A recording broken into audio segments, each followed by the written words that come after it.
Good day, everyone. Merry Meet. I want to thank y'all so much for joining me today. Today, I'm going to share with you how I prepare candles for a specific person, purpose, goal in mind. Now, when I start, I'm going to go through this as quickly as humanly possible. But for me, this is part of the process of manifestation, is to go through the process. The first thing that I do, of course, I go into ritual. I call upon whatever deities that I'm working with, or my spirit guide, just maybe thanking my spirit guide, thanking my deities for being here for yet another day. And I do a little bit of mindful meditation, so to speak. I'm very conscious of my breathing. I breathe in nothing but everything, the positivity that my surroundings have brought to me. I'm exhaling dark, negative, any kind of negative feelings that I may have.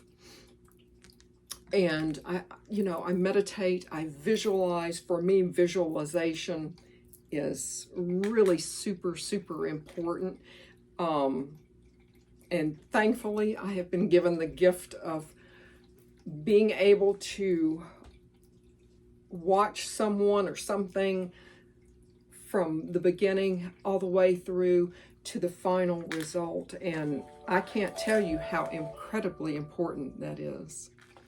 So the next thing, after you have, visualized, done a spiritual cleanse, think about your candle, what color that you would like to work with or that you think is appropriate for the working. I will drop a few color correspondences below, but you do you. But for this particular one, I'm using white for pure love and pure trust for this particular person. Now, if you want to engrave sigils, but what I do is I have some carving tools here, and what I do as far as their name and inscribing the candle is concerned, I don't just write Jane Doe. That's not how I work. I use the Theban alphabet, and for me, when you are using something that you're not 100% familiar with, this actually, the force of using something, unfamiliar, is to concentrate. So you're looking at, and I've already written their name down here. You want to concentrate on every stroke of their name. Now, what I do as far as their name is concerned, like I've written it in the Theban alphabet here, is I'll just, place this right here. I engrave it from the wick down. So this way, as Spirit is looking at it and with it, this is just how I do it. Now you can, after you've done their name, and just really concentrate and think about the person and think about the needs of the person, why you're doing this to begin with. This is where your intentions in your candle is set. And of course, the anointing oil is important too, but your intention is really one of the most important things that you can do. And just once you've finished with that, roll it over and add any information, other information that you have about this particular person. Their birth date, of course, is fine, totally fine, but you could put in the Theban alphabet,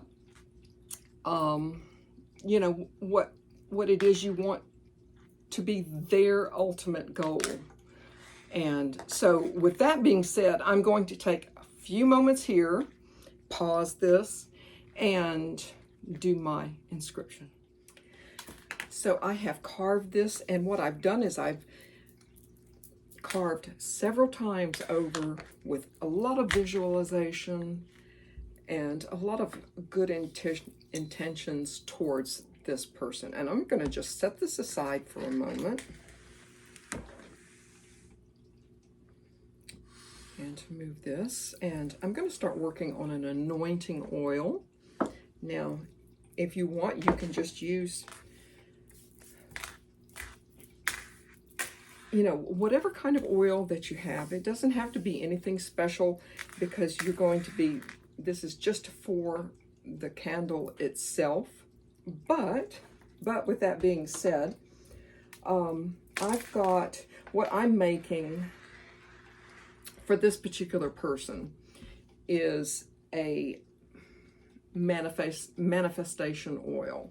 So what I have here is, of course, a bowl, some cheesecloth, and now this oil, I believe I probably used olive oil in this, because again, it's just for candles. This is not for your body, your face, feet, nothing. Okay, this is just simply if you want to maybe put a few drops in an herb blend that you might have, like I had with my room purification and protection candle. You could probably use something like this, but for this is specifically for manifestation. But what I have here is a very well infused olive oil with bay leaves. And so what I'm going to do is I'm going to cut some cheesecloth to fit into here, and we're going to strain that. Now with this particular oil that I have, this infused oil that I have, I don't have to, you know, fold this over like there's like little bitty particles in it, because this is just simply bay leaves and oil. Just going to give this a good strain. Set this aside and let this finish. I believe I set my coffee aside. Set this aside. I'm going to set this aside, and I'm going to make my manifestation oil. A very, very dry, make sure it's, you know, of course clean, but definitely dry, because once you start adding herbs and things in and start working with this, we wouldn't want it to become unhappy and unhealthy. But what I'm going to add, of course, we already have the bay aspect of it. Now, if you don't have bay leaf infused oil, just stuff a couple of bay leaves in there and you should be totally fine. A few drops of patchouli essential oil. Yes. Star anise. Star anise is excellent for bringing spirit. Rose, absolutely rose. Petals, buds, whatever it is that you have. And let's see, I have some cinnamon here. I'm just going to set this in here.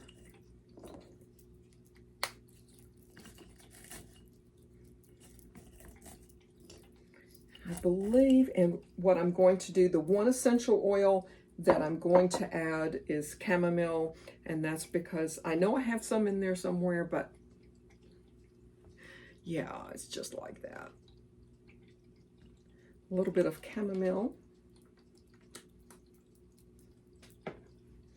And if I can, I hope I can do this and just add your bay oil.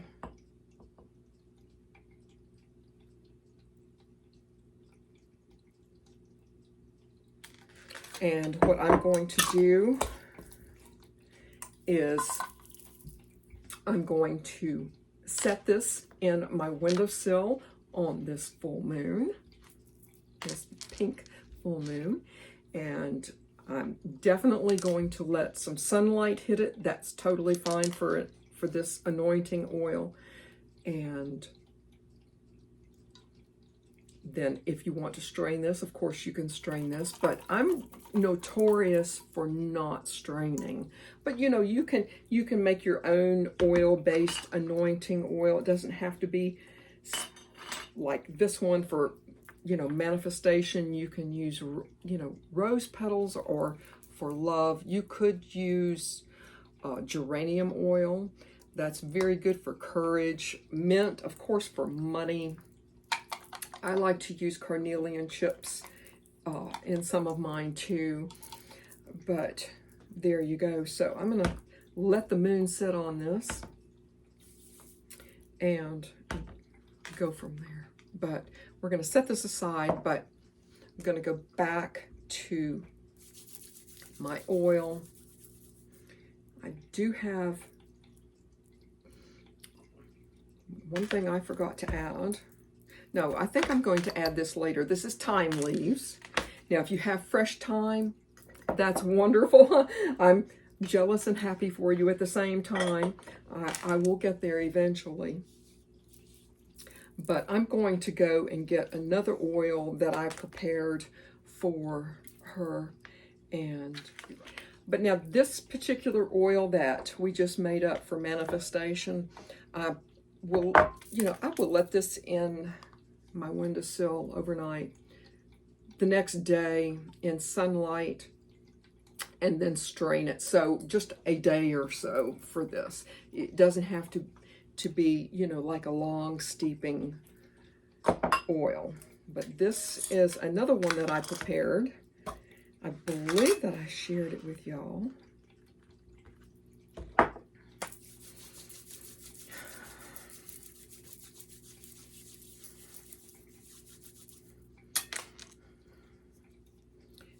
And I'm really just,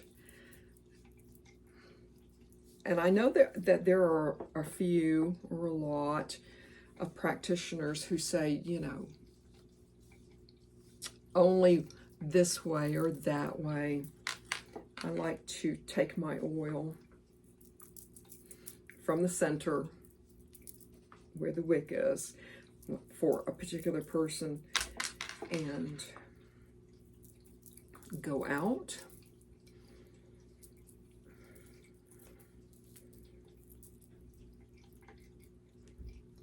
And then I'll turn it over.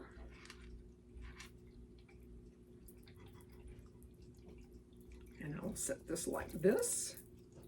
I did not put all of their information on here for, you know, of course, different reasons, but I have been a spiritual advisor to them for, gosh, a long time. And I'm just so happy that they are in my life. And this is so, so nice. This is going to be a beautiful, beautiful burning. And I'm going to take my thyme leaves and just give it a good sprinkle.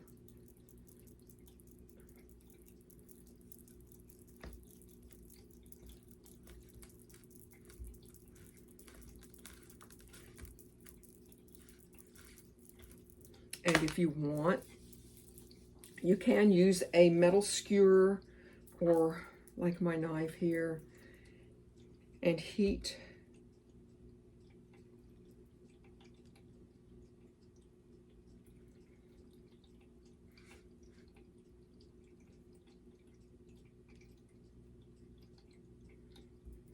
and this just provides a little bit of an opening for some additional oil to go in around the top.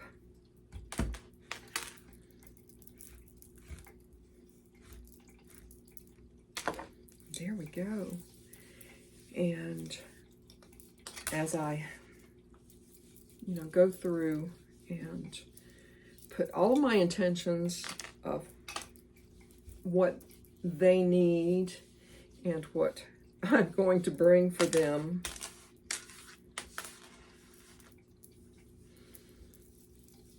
And you can start to see a name.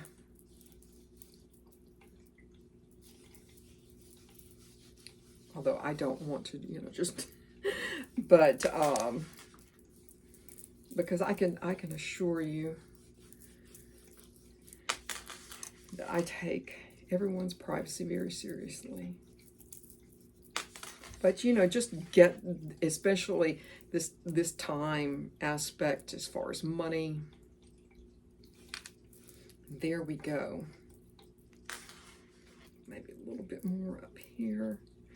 And your candle is ready for your spell work. I can't emphasize more to y'all how your visualization is so important. And for those of you who are working with practitioners like myself, and you may be asking them different questions and things like that, and this actually came up on YouTube the other day. And the one thing that a practitioner, you really, kind of shouldn't ask is this going to work? Or how soon is this going to work? I couldn't tell you how soon anything is going to work. I would never venture a guess, but I do have total faith and confidence in what I do, that this is going to play out exactly like it's supposed to, and only for their good, only. But now there's been some controversy about snuffing, blowing, all of that. Now, in this particular instance, since this is a very, very positive work, what I'm going to do, if I can, is go ahead and light her candle, if I can. Now, if you were doing something a little bit more negative, then I would use a match. I would definitely, I'm not, ashamed to say that I would use sulfur on a negative working. But I think that this is going to be a very positive burn for her. And a lot of, there we go, yeah. Which tells me that this is a very, when the wick is kind of like, I don't know. and my will, and I know she has will too for everything to go well. But once the wick goes, then I know it's an excellent, excellent burn. But there's been some controversy about snuffing, blowing. If you were outside, just for an example, if you were outside, certainly the wind could definitely blow the candle out, just as your breath, your wind could blow the candle out. So in essence, you're acting, kind of like an element. If you want to snuff it out, that's totally fine. There you go. It is just that easy. I want to thank y'all so much, so much for joining me today. Give all of this a try, whether it's for yourself, your pet, someone else. It's a good thing. It's wonderful. With that, I will say merry part, and I hope to merry meet again. Goodbye, y'all.